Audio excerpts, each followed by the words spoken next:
G'day, welcome to Nevadia. How you going, everyone? First of all, I have to say, I'm sorry. I recognise I have not been doing my usual weekly release of a video. There's a lot of reasons for that. Mainly, the big one is the fact that a few weeks ago I finished uni and I said to my work, hey, I'm ready to work. I can do some more work. So I've gone from doing part-time uni and part-time work to just doing no uni and a lot of overtime. It is just absolutely crazy, and I have not had a single moment to do very much YouTube at all. So that's basically my main reason why I haven't been doing my YouTube stuff. Also, another reason why is that last week I was on holiday, which was fantastic. I went to Skepticon. It was brilliant. I will be trying to release a video in the next week or so in sort of explaining what I did, who I met, and yeah, so hopefully that should come out either this week or next week. Now that I've told you that, I'm going to have to do it. So that's good. So I'll hopefully be doing something like that. So today I'm just hopefully going to do a very quick response to a tweet put out by the transport wife, or someone known as Laurie Alexander. And if you don't know who she is, I apologise for bringing her to your attention, but I think most of you would know who she is.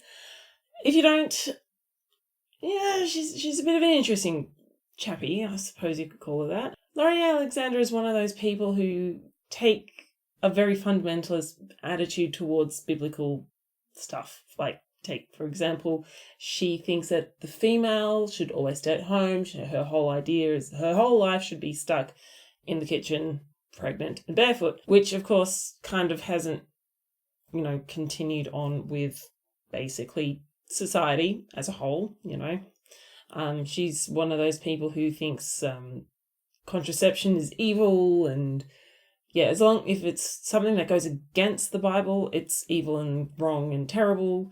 She also thinks that marital rape is not a thing. So, pleasant person, I think. So Laurie's tweet is this: "We will all die." Well, that's morbid. "The life on this earth will always be far from perfect and is not eternal." Well, her idea that life is not perfect is true. There is no such thing as a perfectly happy life. Everyone's going to have some sort of pain in their lives. And I actually am of the philosophical viewpoint that you do need a little bit of pain and suffering to appreciate and understand that your actual good parts are good. So, you often hear about people going on about, oh, you can't complain about this because you've got so much amazing, whatever.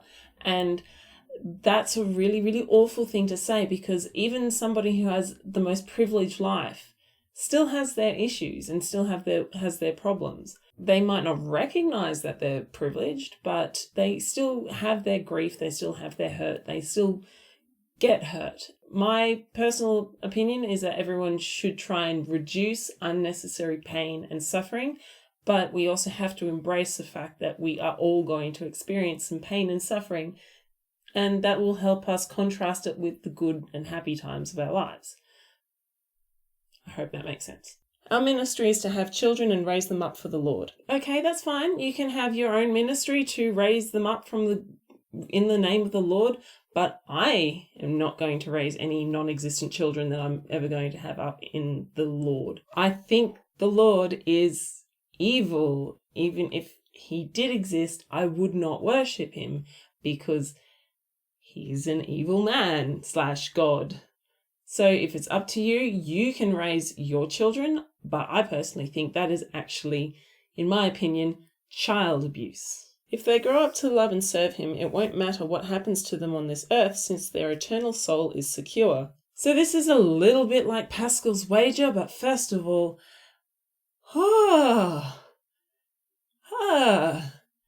you just basically gave everyone an open slather, and I will say this because stealing this from Paul, that's a blank check to treat children like shit. And he's right.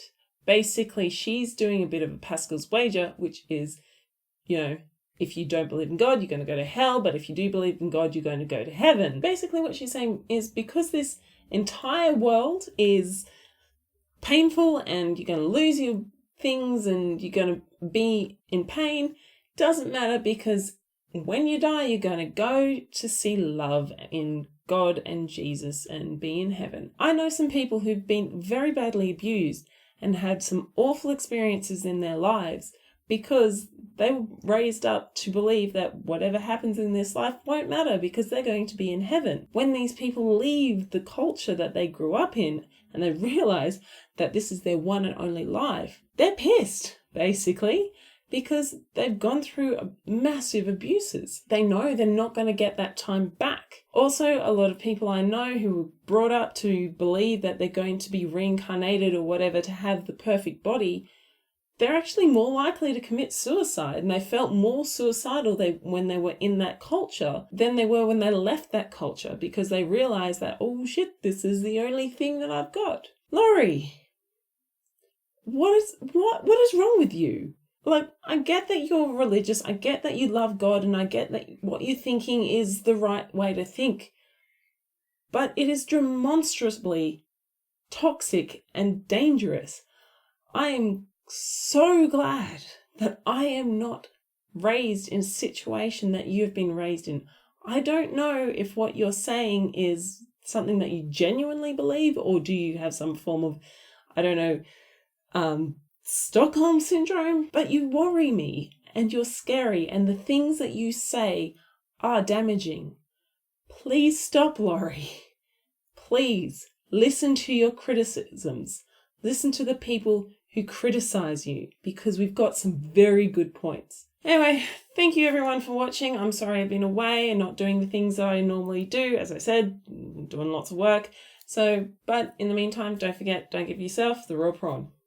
I also want to say thank you to my excellent and lovely patrons, especially my $10 Redback Spider patrons, Aided Fairbowl, Lauren Hart, and Ross Devereux. Thank you very much, Ross, for joining in. And my $20 Platypus patrons, Atheist Pastor and Jassa G. I am so sorry again for my hiatus, and I hope you all have a wonderful day, evening, night, or whatever.